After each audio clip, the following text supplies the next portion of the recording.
All right, it's 8 o'clock, 8 p.m. Eastern Standard Time, and we are live. So welcome, guys. This is going to be a very different broadcast tonight because I'm not actually performing. Hopefully you can hear me. Yeah, cool. All right. So last week with my guest, Andrea Nardello, we talked about a lot of stuff, and I threw out the idea of doing a podcast. And so it's going to be an experiment going forward. I'm already doing these live shows every week here on Facebook and YouTube, and we're doing performances. I'm having a different guest. All right, Mike can hear me. Excellent. So I figure why not dig a little deeper, ask some more questions for each guest, and then take the best of the performances and make that a podcast. Either way, it's not going to change these live streams. I'm going to continue to do those. But tonight, I'm bringing in a friend. And guys, welcome to the stream. Dr. Keith Cetera. Hey, guys. Welcome, everybody. Matt, it's been 25 years. I was doing some math. Yes. 25 years, I think we've known each other. You're right. That is insane. And here we are. Not really face-to-face, but somewhat face-to-face. Yeah.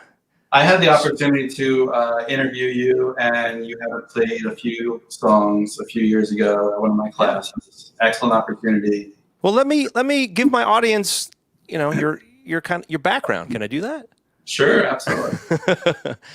So Keith and I met at Penn State as undergrads, both majoring in psychology. I believe we both graduated with undergrad degrees in psychology. I went on to do social work. I did that for about 5 years before music became my full-time living. Keith went on to get his doctorate in education and, has always been an avid music fan. Actually, we met because of music, because you play guitar, I play guitar. I think at one point we had a band together. But Keith put together an amazing curriculum at Temple University here in Philadelphia, the psychology of music. And now Keith's a professor at Penn State. So it's kind of come full circle, which is really cool. So during the pandemic and all the live streams, I believe you texted me and were like, hey, man, why don't I interview you at some point?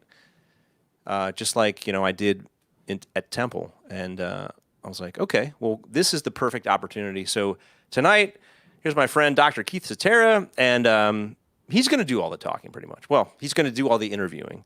You guys are welcome to chime in, and we'll see the comments here because that'll make it more fun coming from the audience. But I'm going to pass the mic to my friend, Keith. So keep me posted if you see any of these comments come through, questions and stuff like that. But as I was saying, 25 years.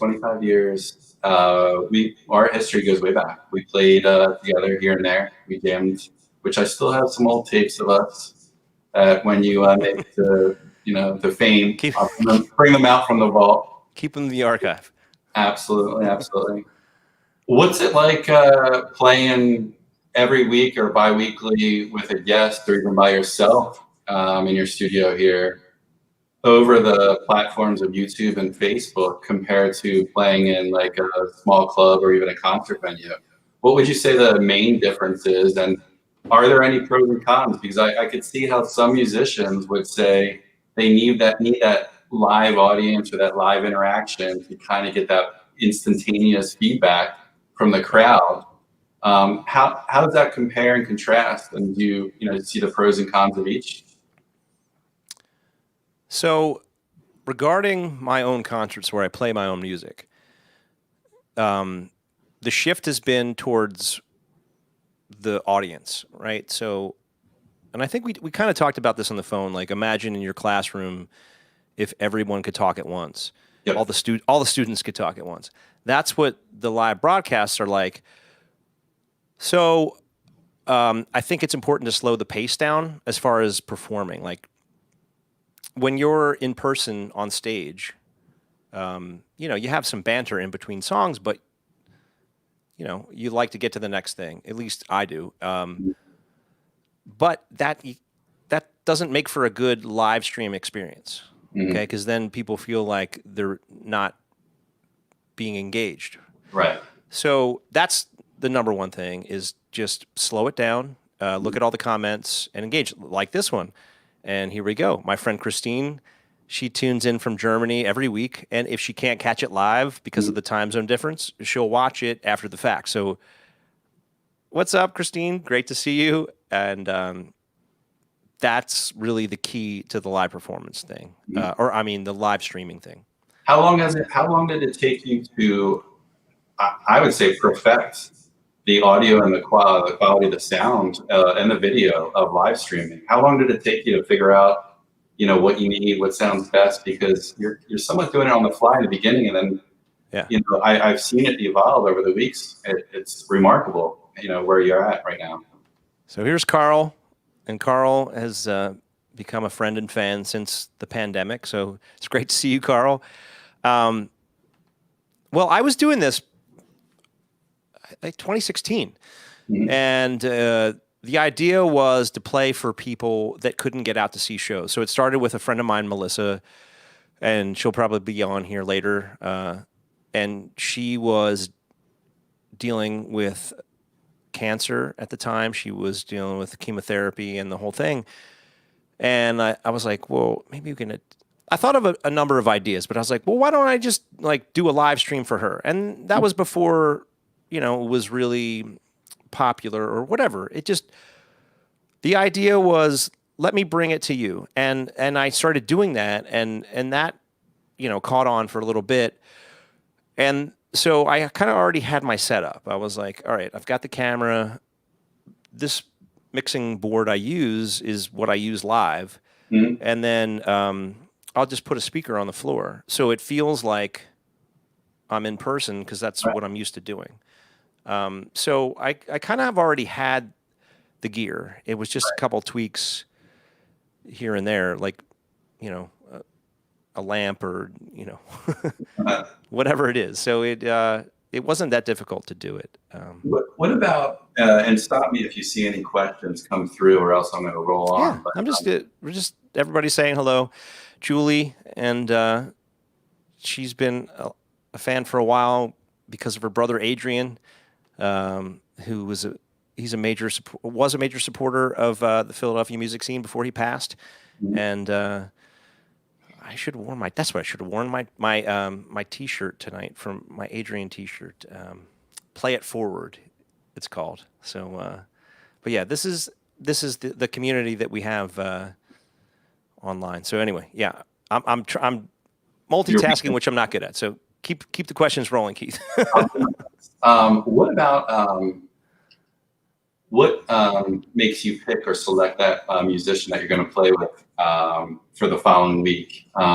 So, for example, when I was teaching and I would have musicians who would come in from the local Philly scene or New Jersey scene, I would do a little digging, a little research, a little checking out to see if they have any live footage on YouTube and stuff like that on their Facebook page they're following. How do you vet the members that you bring in, the musicians? Some of them obviously are your friends that you've played with before. And what makes you select it, or what makes that choice?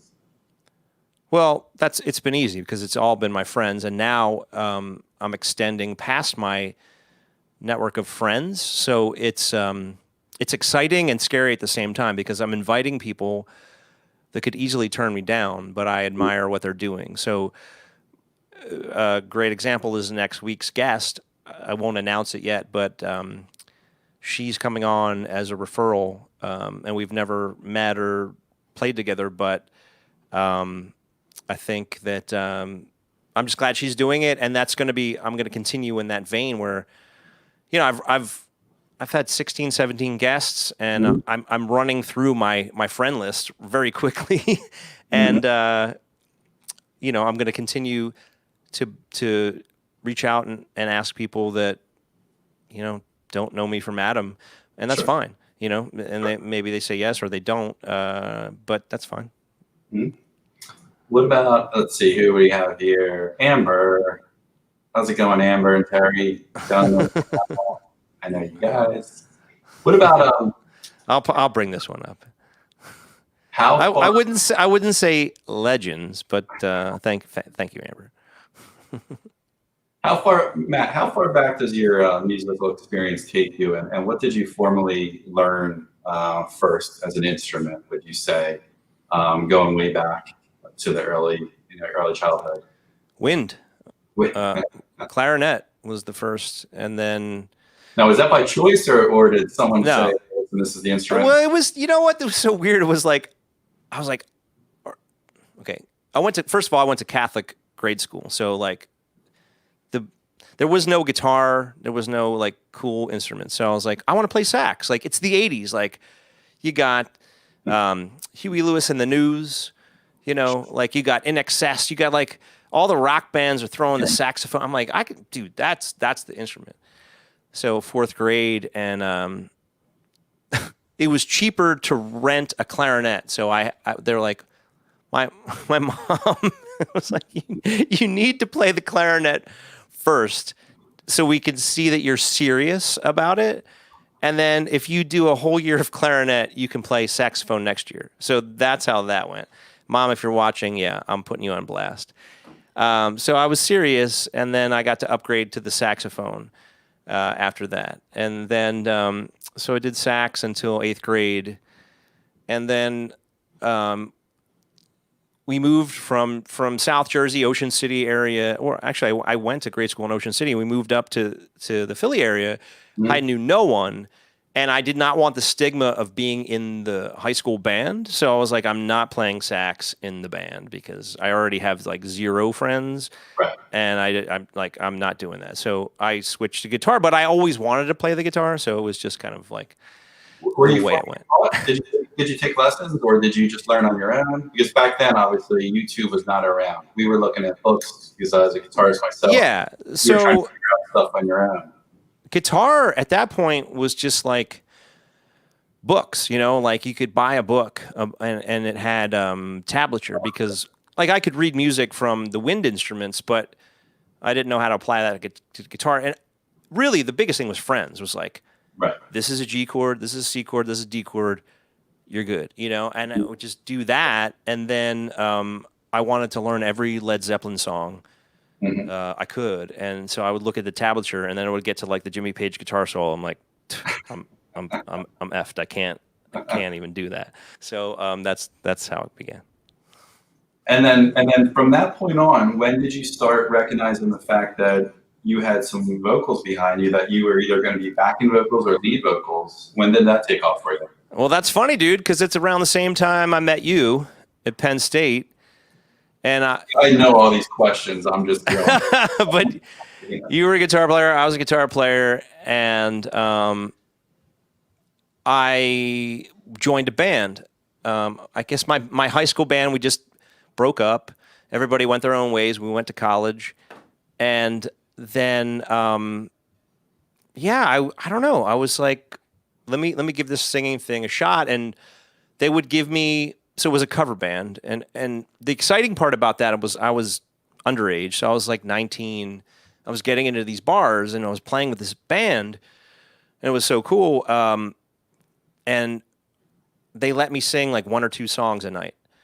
And from there, the response was like, oh, well, who's this guy? That's pretty cool. So it just built my confidence. Like, okay, maybe I can sing. Maybe that's a thing. And then all of a sudden you're at Penn State with us, and it sounded almost like you're kind of like not bouncing around from different bands, but you're kind of trying to find the guitarist or the bassist, drummer that you feel comfortable with, right? You go through almost like a period, you know, with this band and this backing band. Where do you see yourself now? Do you, if someone came to you and said, do you have a band, or do you have an official band, or are you just completely solo now that you're pretty much writing all the parts? How would you define yourself if someone came to ask you, you know, your background? Well, it's been my project for the last 15 years. But I have great friends and loyal bandmates, you know, that So when I think of my band, I think of my drummer Tom Walling. Has been with me for 11 plus years. I think of Keith Joza, has been with me for the last 5 years. And some of the other guys are a rotating cast, but that's just kind of the way it works with any songwriter or any band leader. I've had some fantastic guys that are just they have moved on to different projects, and that's the way it is. And unless I can say, hey man, here's a retainer. This is I'm your yearly income. I mean, Right. I couldn't expect anything else. Sure. So I'm lucky to have who I have at this point. I'm just naming some people that have been with me for through some years. But Mike McVeigh says hired Guns Rock. Well, and Mike McVeigh's a friend and a talented musician who's a percussionist. We just did a quasi gig last weekend because Mike's got this project where he's got a van. He built a roof on top, and we did like a surprise show. So I'm gonna announce that stuff next week. But Mike's great. It's just that as a band thing, like I don't need a percussionist when I have a full drummer and the whole thing. But I always call Mike because he's amazing. And I'm just let me look through some of these comments and just make sure everybody's. I was going to go back to Amber's comment in regards to past musical influences and some of the bands and musicians that. Oh, I'm not seeing that one. It was early on, 8 or 9. She had mentioned musical influences about your past, and I was going to get down that road as well in regards to some of the musicians that you feel like you could still to this day listen to without wearing them out, or who really drives you and motivates you or influences you to the point where you can almost replicate some of the sound, but you don't want to get too close to that sound. Who would you say at this point?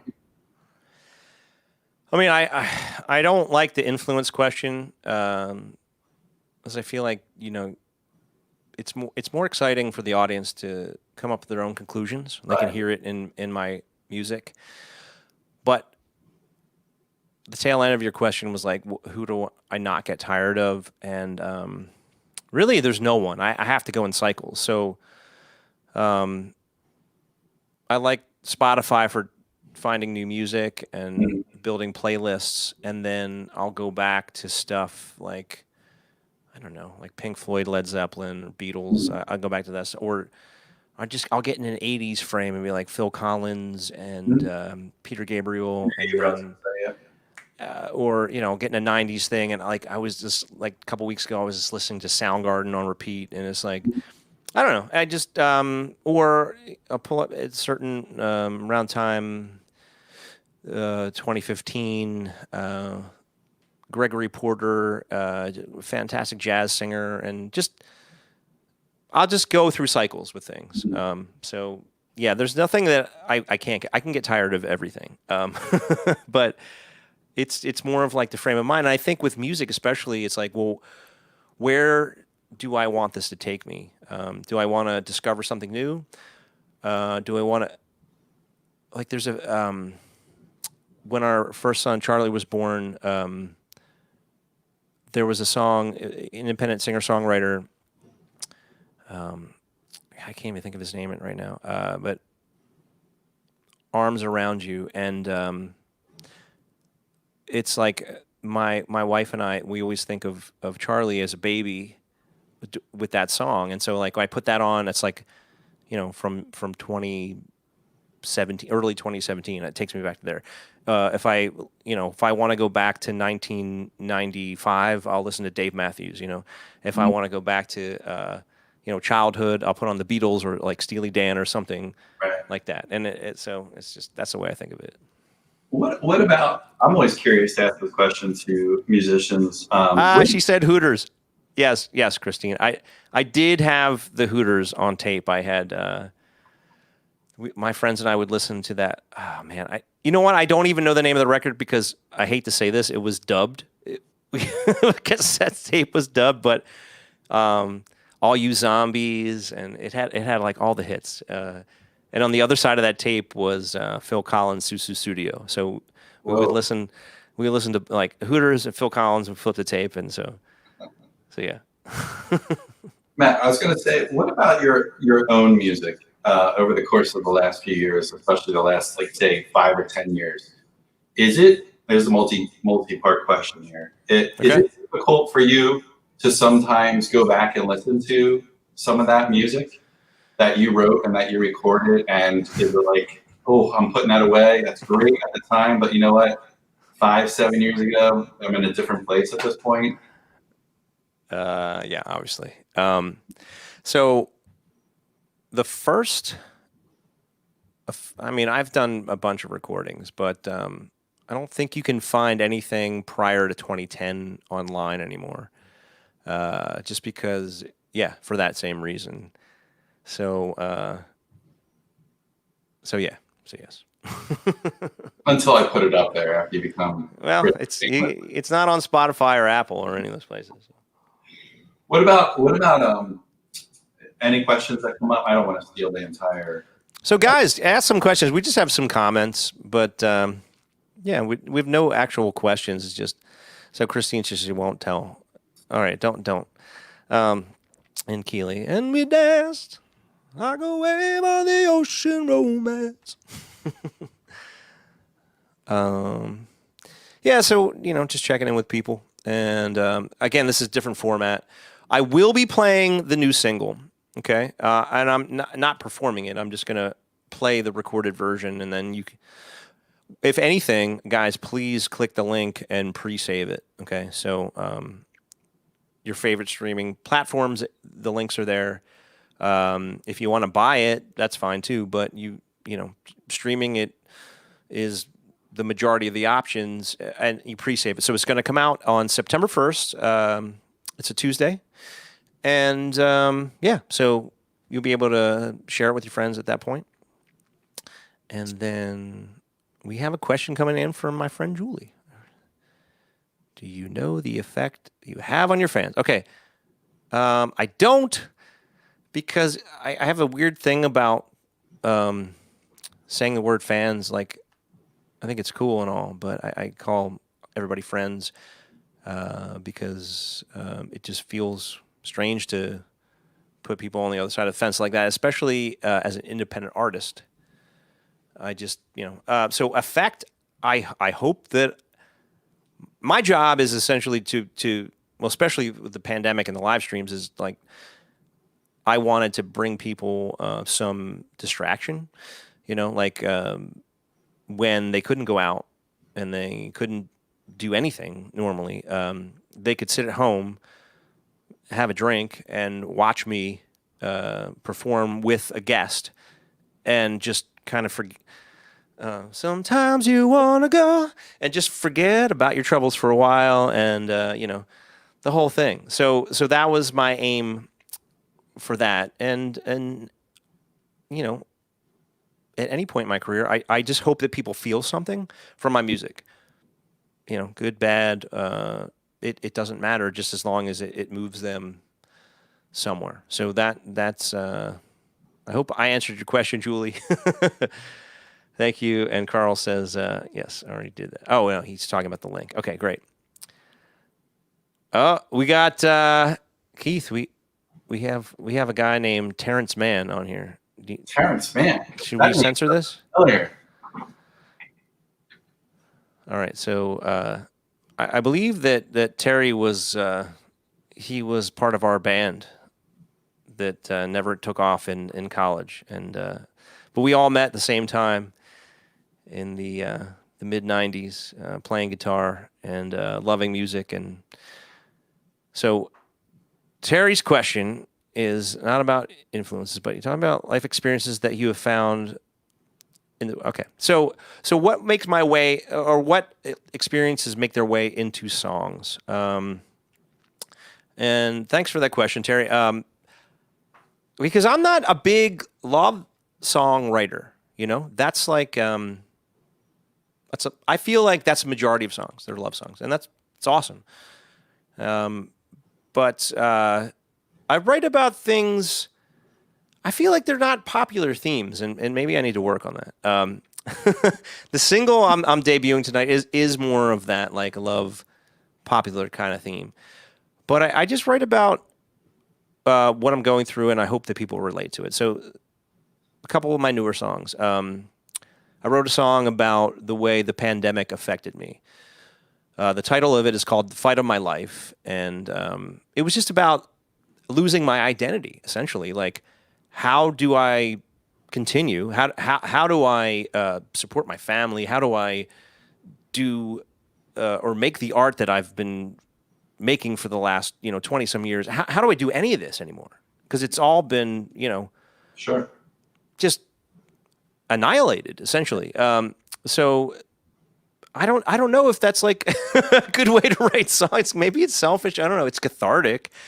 But yeah, I write about that kind of stuff. So maybe maybe there's a reason that I don't have more streams on Spotify. But I hope that answers the question. Keith, is this cool that we roll with some audience Q&A? Carl has a question. All right, Carl. Well, absolutely, Carl. That's what I'm working towards. I've got more new music, and I'm going to be releasing it more consistently through streaming platforms. I would like to consolidate everything at one point in 2020 and give everybody that has supported me through these broadcasts in any way. I would like to give you a hard copy of that when it's finished, and then for the rest of the general public, it'll be available every 6 weeks. There'll be a new song. So that's my plan. But all right, Melissa. All right, Melissa, we were talking about you earlier, so I'm glad that you joined here. Another musician mentioned they couldn't believe that musicians were giving it away. The pay for what you want or tip jar from online performances. I'm ungrateful for the entertainment and distraction. What do you think about other musicians with that mindset? So it really depends on your career. That's why I feel. So like if you let's say you're Beyonce, I don't know, like you can do whatever you want to do, right? So give it away, cool. You could direct that toward. You could do a live stream. You could direct it towards a charity. I'm sure she has. She's very political and active in charities. Or you're making a living, but you want to get to a better place in your career. Maybe put it in a private group and have people pay a membership fee like Patreon and things like that. I don't know. I mean, I don't think there's a wrong way to do it, and and Melissa, I certainly don't think that it's like selfish to ask for money for art, because Spotify and everything like that broke the industry. Like, we don't make any money. Like, now I'm paying money to give my music away for free, essentially, on streaming platforms. Okay, I hope that I get it back at some point, but I mean, it's the industry itself is broken. And so what I think, in my opinion, is that if you're not making any money as an artist, then you need your fans to support you. And Melissa, you have always done that, and all of my friends have always done that. But the industry itself, it sucks. They don't. It's whatever. As an independent artist, it's near impossible to make money in that capacity unless you have a supportive fan base and you're creative and doing other things, like offering your fan base extra opportunities to help you. Like, okay, yeah, like I'm doing this stream. I'm not asking for any money tonight. I'm just asking you guys to follow me on my new single. So the mindset, I think, it's different for everyone, but the important thing is, consistency, longevity, and if you treat your fan base the right way, like you're going to do fine.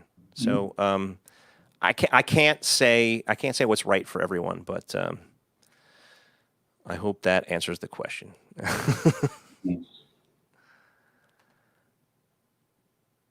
All right, cool. So, I'll catch up with the comments there.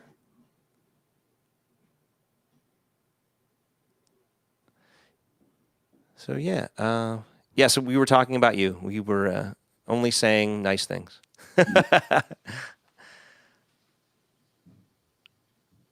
All right. So Keith, do you have another question for me? Another question. I have several questions. Yeah. Okay. Hours. What about pre-pandemic era? Before this went upside down, our world went upside down. How would you have described the Philadelphia music scene? And where were some of your favorite venues to play, or where did you have like some of the bigger turnouts? Not, I mean, not limited to just the last few months, but maybe the last few years. Can you talk a little bit about that in regards to what are some of the best venues or the Philly music scene and stuff like that?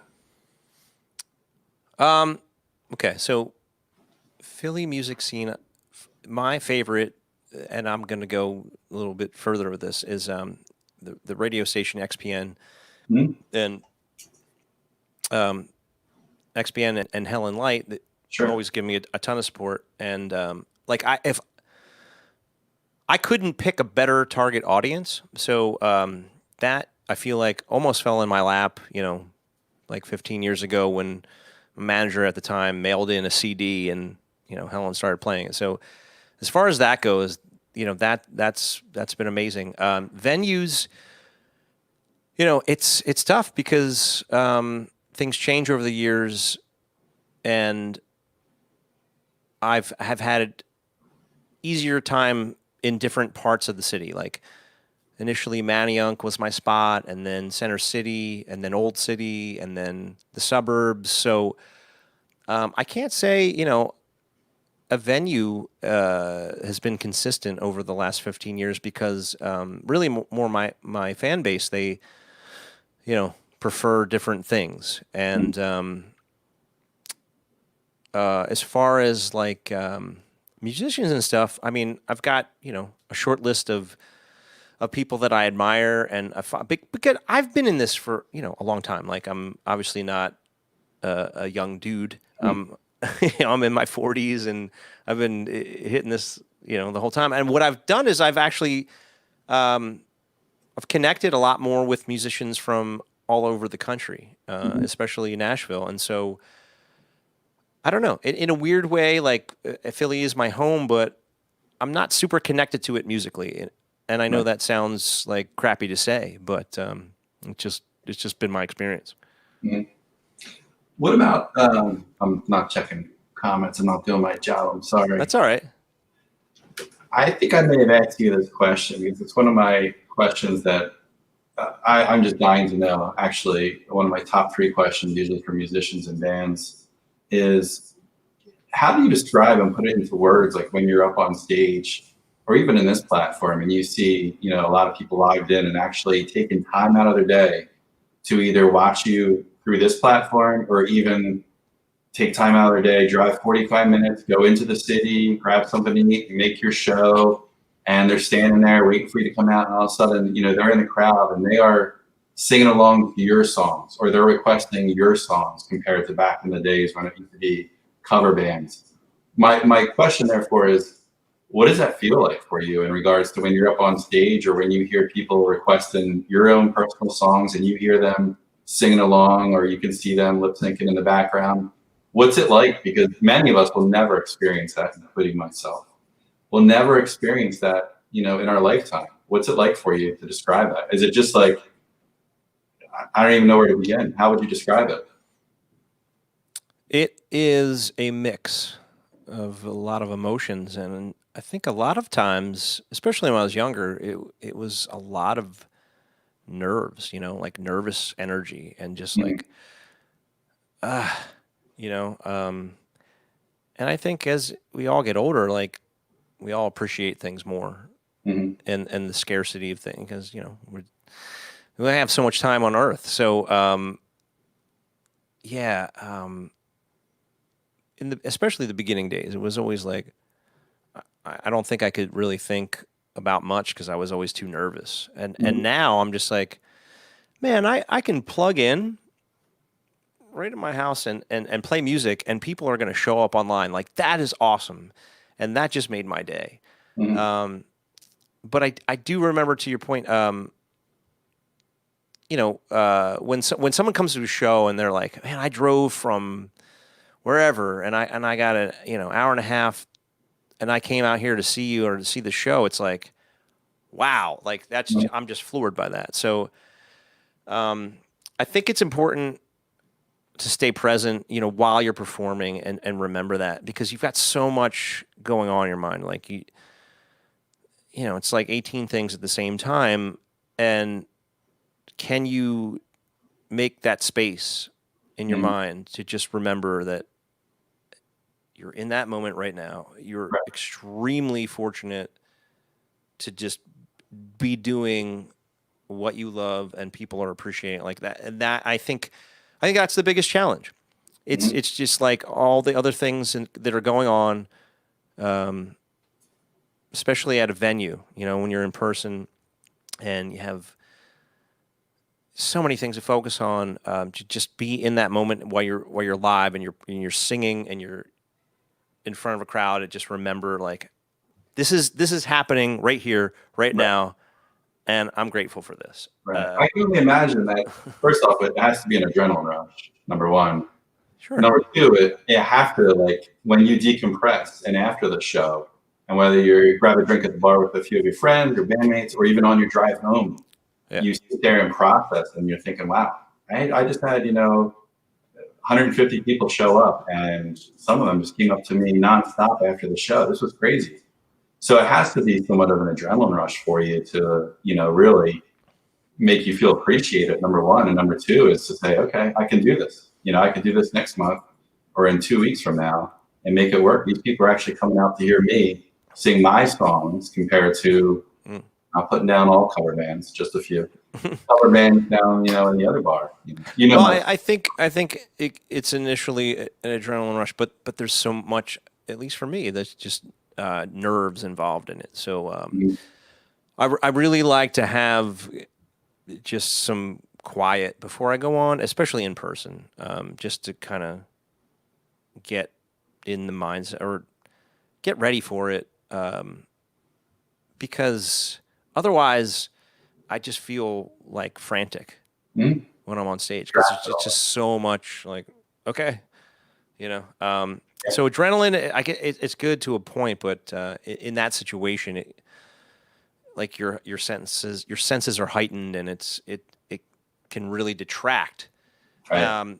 So the only other thing is, like, repetition, right? So with anything, and the more you do it, uh, you know, you can focus more readily when it's a behavior that your brain waves, they're set to do that thing, and you can get into that. Okay, yeah, I do this, and I just so and I think that's what's great about these streams for me, is that I've been able to do that with my own music and just kind of get into that zone. Like, okay, I'm playing these songs, and it's every week, and I'm doing this on camera, and I'm not going to hear applause, but I'm getting my reps in.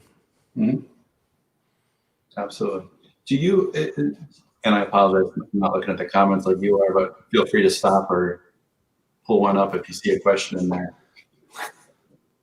I was going to ask you, Matt, do you have a formula? No, I won't say formula. A process for writing your songs in regards to, is it something simple as something you hear in your head, as like almost like something you're humming and it comes out of nowhere? Then you have to be careful it's not something that you heard from like the Talking Heads CD that you just listened to. Or is it something that you're playing on guitar, a little riff here and there, and then you can, like, I can hear the words come out and the melody come out. Is it one or the other? Is it mixed? Is it just whatever it is and it just, evolves It's from there? Yeah, it's been an evolution, because coming from being a guitar player, it all came from riffs and progressions. And then what do they call that now? It's like a top liner. So like if you're a great track, right, like you're a producer and you write great tracks and then you send it to a top liner. Actually, perfect example. I just saw this. It was an interview on the Howard Stern show, and Don Henley was on, and he was talking about Boys of Summer. So he's playing this like new acoustic version that he was doing. Slow down, yeah. Yeah, and he was like, "Hey, this actually came from," and I don't remember his name, but Tom Petty's guitar player presented this song to me as a track. And then, so Don Henley essentially was the top liner. He just came up with the melody and the lyrics. And, you know, it is what it is. I find that today to be incredibly difficult because now I hear the chorus in my head first. And then I have to find the backdrop that makes it work. And anytime I try to do it in reverse, I try to come up with a progression or a guitar part before, it doesn't work. Whereas when I was younger, well, I didn't write very good songs back then. That's how the only way I could do it was riff and then something on top. Now it's like, man, I just feel so chained to a progression or something. I have to come up with the melody and that hook first, and then work backwards and find the right chords in the backdrop. So, do you ever get to the point where you get so frustrated because you can't finish the song to completion to the way you want it, that and literally it could take whether weeks, months, or even years? Let's put it this way: I have 5 times the unfinished songs than I do finished songs. So you know, that's a thing. Do you go back to those though, like from time to time, just to revisit to see if like there's something in there that you can use for this song, you know, a newer song? So I was in a fun group about 4 years ago where the project was every week you had to submit a song, and it just had to be verse chorus. Okay. And the only criteria was that you submitted, and if you didn't, you get kicked out. So I did that for 52 weeks, and I had all these sketches. Wow. And a couple of them became songs that I released, but I sat through a couple of them. One night I sat through them a couple years ago, and some ideas popped out, but I don't know. I think it's just important to continue to write because you're going to repeat yourself, okay? So you could save all that stuff, but it's going to come out again at some point because you're you and you have those tendencies, right? So I just think that, to answer your question, as far as writing, just keep writing. Just keep writing. Yeah. Don't get hung up on past ideas. I see a question from Terrence Mann. Yeah, we're going to ignore that one though.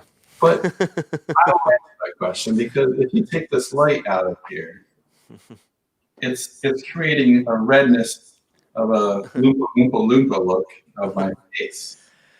All right, Mr. So Terrence Mann, how about this? Should we play the single? Because now I think we're at our peak viewers. So absolutely. I would like to. So what I would love if everyone could do is click that link and pre-save it, and I'm going to play it, and then we'll talk about it.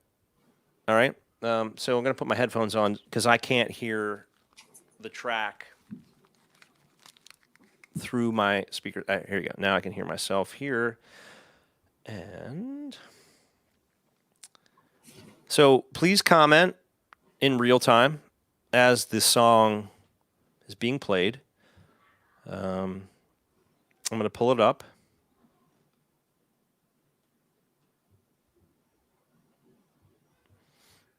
And this is the mix. This is what you will hear live when. This is what you will hear when it goes live. Is what I meant to say. Yeah. All right. Here we go. So this is the track. This is on Dropbox, and let's see. Let me see if it'll play.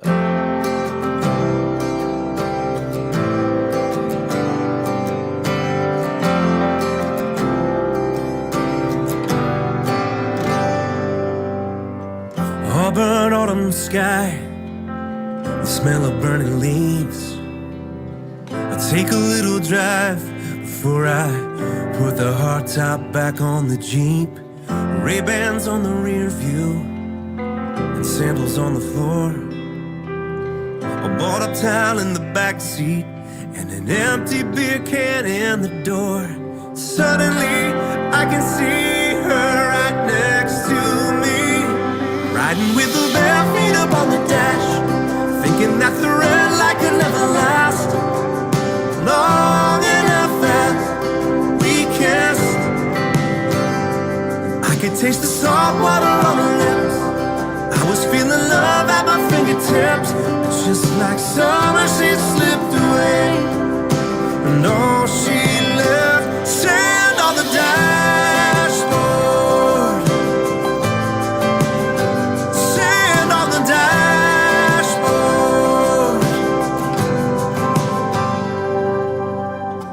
Playing back that night, you'd never guessed that we just met. She could finish my sentences like she was inside my head. But holding on to her was just like holding on to the wind. She blew out of my life as fast as she blew in. Suddenly I could see her right next to me, riding with her bare feet up on the dash, thinking that the red light could never last long enough as we kissed. I could taste the salt water on her lips. I was feeling love at my fingertips. Just like summer, she slipped away, and all she left, sand on the dashboard, sand on the dashboard.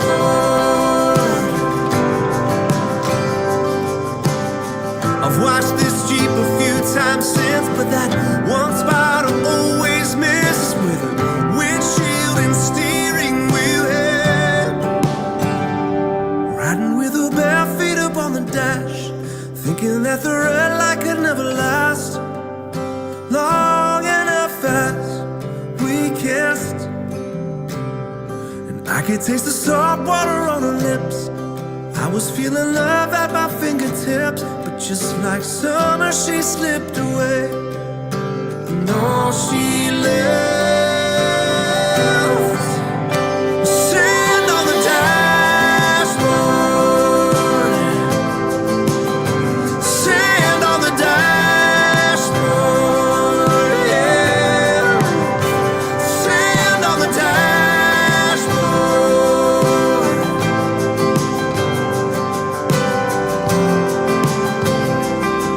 Was all she left.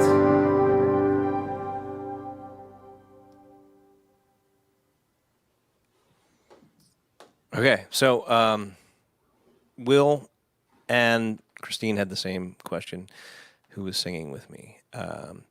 So that is Carrie Welling. I'm gonna see if I can at her in the comments. Carrie Welling. I don't know if this is gonna work, but I'll try. So she is. She's amazing. Is she a local Philly musician, Matt? No, she's in Nashville. Nashville. So thanks, Brian. So yeah, I met Carrie when I recorded my 2018 release. I recorded in Nashville with Alex Wong, and at the time, Alex Carrie was one of his roommates.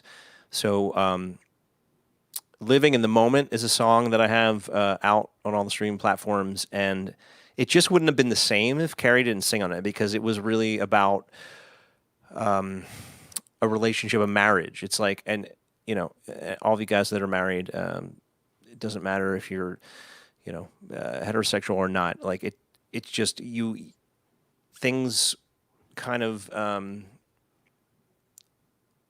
you take things for granted. You know, you got to get back to where you were in the beginning and think about those moments. And that's what the song is about. And it was, so for me, it was a man speaking to a woman, but it can be anything. It could be any spouse speaking to a spouse, or any relationship. And So it was like without Carrie's voice in that track, it was like an echo chamber. So she brought it to life. And so what happened with Santa on the Dashboard, I released this song in 2015, and it's actually, I've taken it all down. It's not it's not on Spotify, it's not anywhere as of like yesterday. Because the song itself, the recording didn't hit the mark, okay? And that happens. I don't know why it didn't. It just nobody really was like into it. And this is how you know. Your audience doesn't ever tell you it sucks. They don't say anything. And so what happened was, for the last 5 years, I would play that song with a band, and I would play it by myself, acoustic. And every time I played acoustic, it would just, wow, I would get this amazing response. I'm like, well, what happened here? What went wrong with the recording or the way, you know, I'm presenting it with the band? So the idea was to just do an acoustic version. So I got together with my buddy John Mondick. He's a fantastic guitar player and engineer. So I went over to his house, and we just started recording an acoustic version. So it was just my guitar and my voice. And John's like, why don't we get a female vocal? I was like, well, if we're going to get a female vocal, we got to get Carrie. So I asked Carrie, and she was on one of these streams with me a few weeks ago. Actually, that's how it happened, dude. During the stream, I opened with the song Santa on the Dashboard, and Carrie was like, I'm harmonizing with you, but we can't do this with the technology. And I was like, well, it's funny that you say that, because I want you to sing on this track. And people thought I was like messing with her, but then, like, literally I sent her the track after that. So she sang on it. So we had this female vocal. I'm like, well, it needs a little piano. And then it just kept growing to the point where I was like, okay, it needs some drums. It needs bass. It needs these things. So we did it kind of backwards, where in the studio, you would put the drums down first, and you would, you know, the bass and the drums, and then lay the foundation of the rhythm, and then everything would go on top of that. But we did it backwards. And when I say that, is because what bothers me about that track, I love it, but what bothers me is that I feel my vocals are a little, like in the chorus, a little loose off the rhythm, because I didn't have drums to sing to. And so that'll eternally bother me about that song, but I don't think most people will recognize that. So anyway, that's how it came to be. And I didn't plan on like re-recording that song, because artists do that all the time. Like, you're never happy with it. You just put it out, and then you always want to change it. But it was, and Keith, this is to me what the most important thing was. It was the audience telling me, like, there's something special about this song when you play it by yourself. Right. And therefore I was like, okay, well then it needs a new light. And that's how it came to be. So, yeah, I was going to ask you that question of, at what point do you know, like, the song is finalized, the song is complete? Yeah. Compared to, okay, I can keep on revising this, I can edit here, I can add this. When do you officially know? Is it when you actually start getting the feedback from, you know, obviously this type of platform, or when you're in the studio? It's not even about that. Like, you just have to put it out. And I guess the best way to do it is really to play it live first for a while, and then record it. But sometimes you just don't have that luxury, and you want to get things out. And so that was a track where I just put it out. And the feedback, like I said, you know, when I played it acoustic, there's something special there. So I missed the mark, and and only time will tell with this new version. I think that you know, did I hit it this time? I don't know. We'll see. Or I'll just keep playing it solo acoustic. Any other questions there from the comments? You got a question for you, buddy. For me, thoughts on music/concerts post-COVID? Interesting. I'm not sure. I've seen a few other social media posts where they'll have an outdoor venue and little pods of people in here and space and social distance. While it's still live music, it seems too artificial for me yet to really, you know, sometimes being in the thick of the crowd, up front, arm to arm, even with your family, friends, or strangers, is much more important to me than standing in little pods separated. That's just my thought. I'm not sure when it will happen. Hopefully sooner than later, but we'll see. We'll have to wait and see. It all depends, I guess. Matt, I was going to ask you, do you have time for like one or two more questions? Absolutely. Yeah. Or anyone else have any thoughts or questions? I was going to ask you along the lines of when you had the guests. I mean, you've had, I think, guests before join you in terms of some of your versions of your songs. But is there anyone local or even in Nashville or that you know of that you would really like to either sing with or at least play a song with, whether it's in the local Philly area or someone that you just actually performed over the last 3 weeks that you could see yourself, wow, I could really do a song with this person and get creative here. Is there anyone on the top of your list at this point? All right, let me look. I'm going through my Google Calendar right now because I've asked a lot of my guests to write with me, and we have tentative sessions. So I'm going to go all the way back to March. 1995 when we first started jamming. Sure. Yep. That's it. So Jason Adamo was one of my early guests, and I did write a song with him, and it's on one of my releases that came out in 2018. Adam McDonough I had on the broadcast. I've written a bunch of songs with him. He's an amazing writer in Nashville. The following week I had Aubryn Stevens, also in Nashville. I wrote my pandemic song with her, The Fight of My Life. Let's see. So then I have now tentative sessions. Austin of the Slow Drag, we're supposed to write. Alexis Cunningham, we're supposed to write. She's a Philly artist. Who else? After that, Matt Cusan. Matt Cusan, he played keys on that track. We're supposed to write a new song. So yeah, I've got those tentative rights up there. And and then following that was Carrie Welling. So you heard her voice on that track. Tony Luca, we're supposed to do some stuff. So yeah, it's pretty much like everybody that I've had on here, I've kind of coerced to write with me or do something beyond this. So yeah, I'm sure I gave you way more information than I should, but the most important thing is I feel like my songs have gotten so much better since I've been co-writing, and also my confidence level. Because I'll have an idea and then I'll just take it to somebody that I respect and it'll just get like all the polish put on it. And not to say that I haven't written any songs by myself recently, but I love the co-writes that I do. And if I could do that every week, I would. So we have a question from Andrew in here. I think you shouldn't overthink releasing. Song doesn't work out, always be more songs. Yeah, exactly, Andrew. And that's what I was saying to Keith. I didn't plan on re-recording Sand on the Dashboard.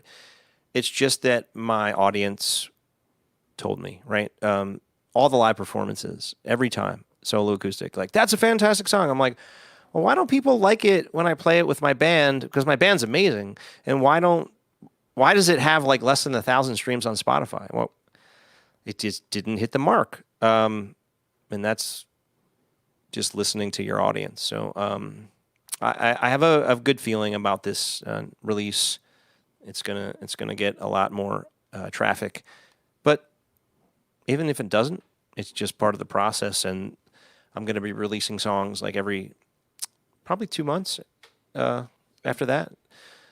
So yeah. And Joe Keeley likes to be a joker and keeps talking about Steel Panther, but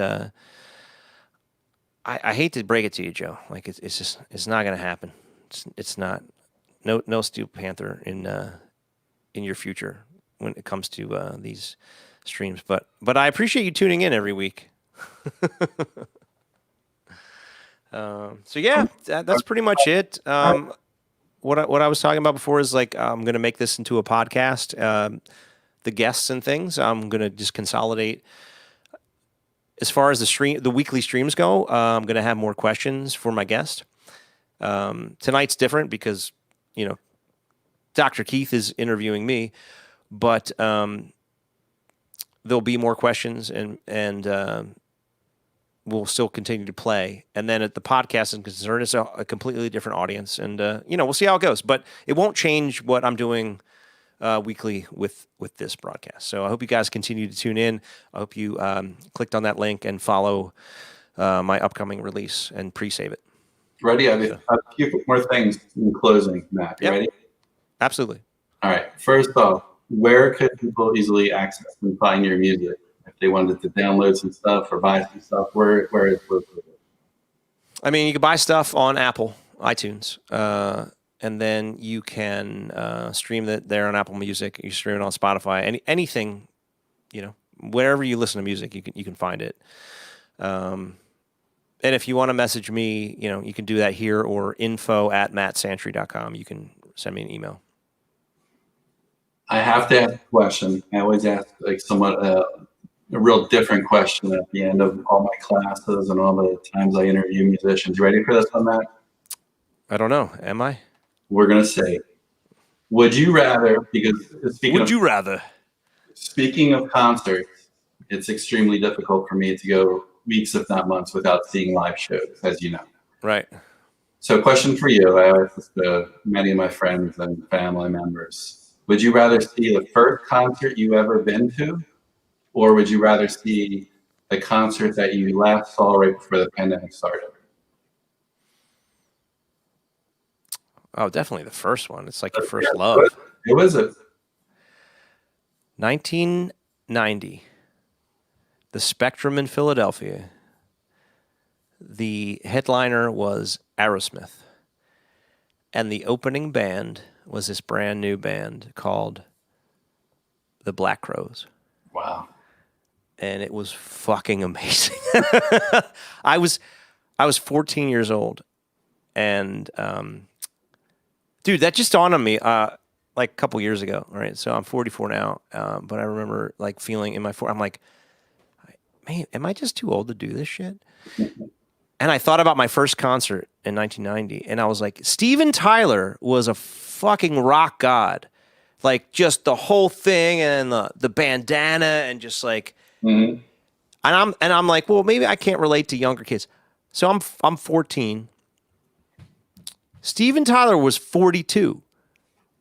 And I was like, this is amazing. That's a rock god to me, right? And I thought about that in retrospect. I'm like, well, okay, well, I'm not going to be a rock god to like 14-year-olds, but maybe I'm not too old to do this thing.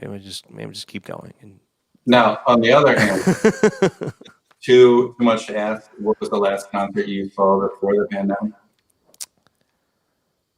So